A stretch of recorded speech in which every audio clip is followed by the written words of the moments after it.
Shalom, shalom. I want to give honor and glory to Yahweh Hashem Al Shai. Just another quick call from Ahmathya.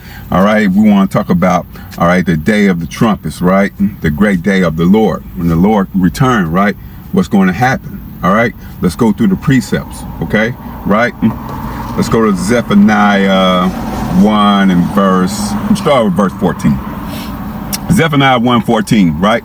The great day of the Lord is near. It is near and hasty. Greatly, even the voice of the day of the Lord, the mighty man shall cry there bitterly, right? Verse 15, that day is a day of wrath, a day of trouble and distress, a day of wasteness, slacking and desolation, a day of darkness and gloominess, a day of clouds and thick darkness, right? Meaning when the Lord come back, and contrary to what they teach you in the Christian church, and he is not coming back to be a nice guy, and he's coming back with death and destruction and fire and brimstone and wreaking havoc, right? Verse 16, a day of the trumpet and alarm against the fenced cities and against the high towers, right? Meaning it's going to be loud all over, and everyone is going to hear that trumpet sound, and it is going to get real dark and gloomy, and the thunder rolling, and you're going to see the chariots crack open the sky, and that is all you're going to hear is trumpets blowing, right? Verse 17, and I will bring distress upon men, that they shall walk like blind men, because they have sinned against the Lord, and their blood shall be poured out as dust, and their flesh as the dung, right? So the Most High is coming back to be a massive killer on the earth, and no one's going to be able to do anything about it, right? And the Lord said that, man, blood is going to be poured out like dust, and they are going to be walking like blind men, right? So, and for us the resurrection, let's talk about it, right? Because the brothers, okay, the brothers out there, the church of Thessalonica, they didn't know, they didn't understand the resurrection. Just like today, our people, they don't understand the resurrection. All right, so let's go to the precepts. You know, let's figure out, about this resurrection. All right, let's go to Thessalonica 4. Start with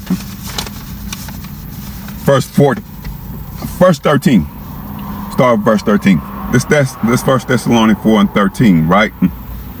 But I would not have you to be ignorant, brethren, concerning them which are asleep, that ye are sorry not, even as other which have no hope, right? And the church of Thessalonica, they really didn't understand the resurrection and was bent out of shape, right?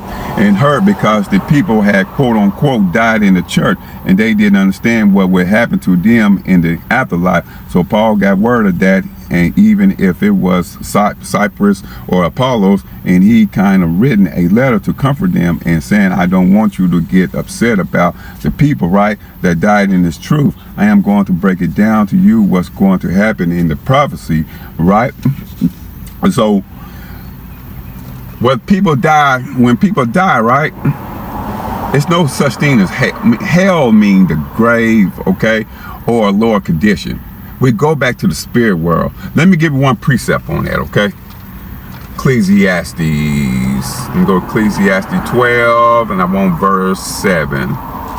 Okay, Ecclesiastes 12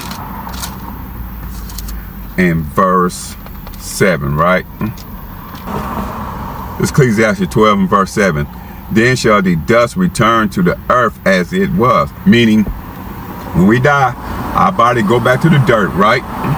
Okay, read that again.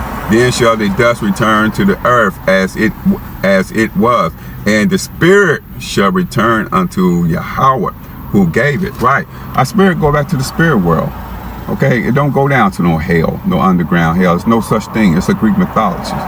Okay, so spirit go back to the Most High. I did a video talking about where our spirit go back to the spirit world, right? If you go look at it, go back. I made it last week, something like that. You know what I mean? Our spirit go back to the spirit world. I think that's the title, right? Because it tell you also in Job 3rd chapter, verse 17, 18, 19, that they're the prisoners together, rest together. They hear not the voice of the oppressor. Loosely paraphrasing, right? Okay, so we up there in the third heaven. All right, right. We're not down there in the underground place, right? But you can go check out that video. All right. So let's go back. To it. That's 1 Thessalonians 4:14. Right. For if we believe that Yahushua died and rose again, even so them also which sleep in Yahushua will Yahweh bring with him, right? The ones that have died in this truth, and your spirit go back to the spirit world, right? And the body is going to be corrupted, and their body on the earth is going to be in the element stages, right?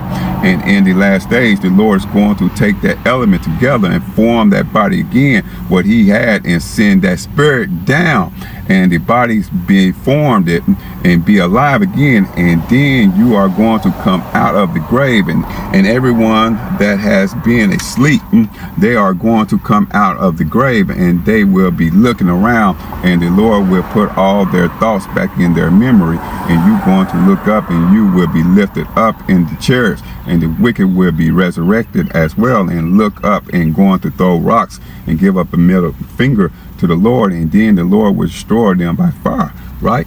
So the Lord going to destroy them by fire. So let's talk about the just and the unjust, okay? All right, let's prove that.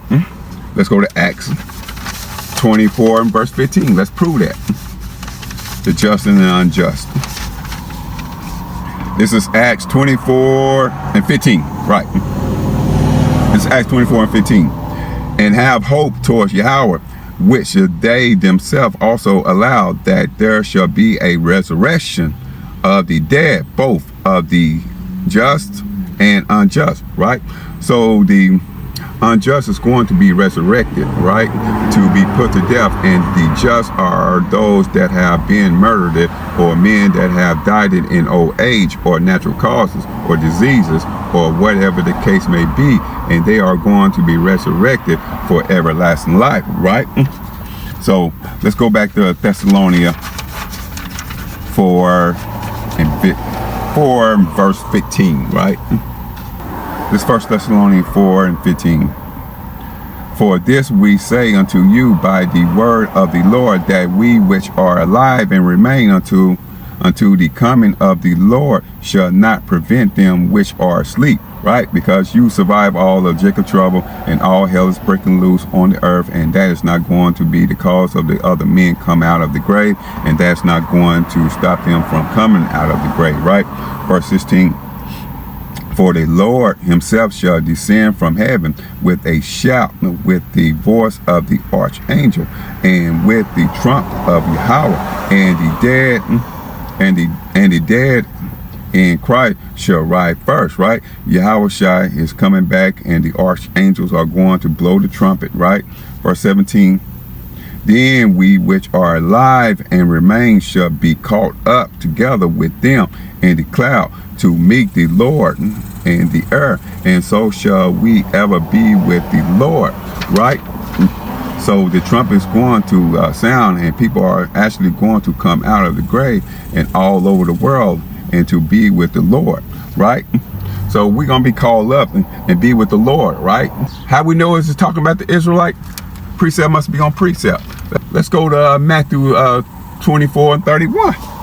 And he shall send his angel with a great sound of a trumpet, and they shall gather together his elect from the four winds, from one end of the heavens to the others, right? Meaning before all hell break loose and destruction come, Yahushua will have his angel to gather his elect. This after Jacob trouble, right? And we have to go through this first, and then he will gather his elect before he destroyed this place, Babylon, right? So he gonna come and get an elect. Who is his elect? Precept must be on precept, okay? Isaiah 28 and 10. Let's go find out who is the elect. He gonna send his angel to get his elect, okay? Let's go to Isaiah 45 and verse 4, okay? It's Isaiah 45 and verse 4. This is Isaiah 45 and 4. For Jacob my servant sake, and Israel my elect, I have even called thee by thy name. I have surnamed thee, though thou hast not known me. So Yahushua gonna send this angel, okay, Go get the elect all over the four corners of the world, right? Japan, Australia, Canada, London, okay, Russia, all right? Not just in America. He's gonna send his angels to pick up the elect, the Israelites. The elect is the Israelites, okay, right? So, because we need a spiritual body, right? Because you know, our fleshy, corrupted body can't. We can't be in the kingdom of heaven. We're sin, right? Let's go to the precept. That's 1 Corinthians 15:50, right? Now this I say, brethren, that flesh and blood cannot inherit the kingdom of Yahweh, neither do corruption inherit incorruption, right? Meaning you are in this mortal body. You can't function in the kingdom because you will sin and you will be destroyed. So the Most High has to give you a spiritual body. So he got to give us a spiritual body, right? So this the day of the Lord, okay, right? And this is telling you how, you know, how the resurrection going to happen, right? The just is the Israelites, the ones in truth, keeping laws, the commandment, and the unjust, okay, the ones not keeping the commandments, okay, they're gonna get resurrection to get destroyed, okay, right? Even the Israelites, okay, the 2/3 of Israelites gonna get put to death as well, okay, right? So these are precepts y'all need to write down and understand when the day of the Lord gonna come, okay, right? What's the just and unjust, okay? How the resurrection going to happen, all right? You need to write the precept down, study, okay, right? I didn't want to make this long, but this is another quick call from Ahmathya. I want to give honor and glory to Yahweh Shem Yahushua. Shalom.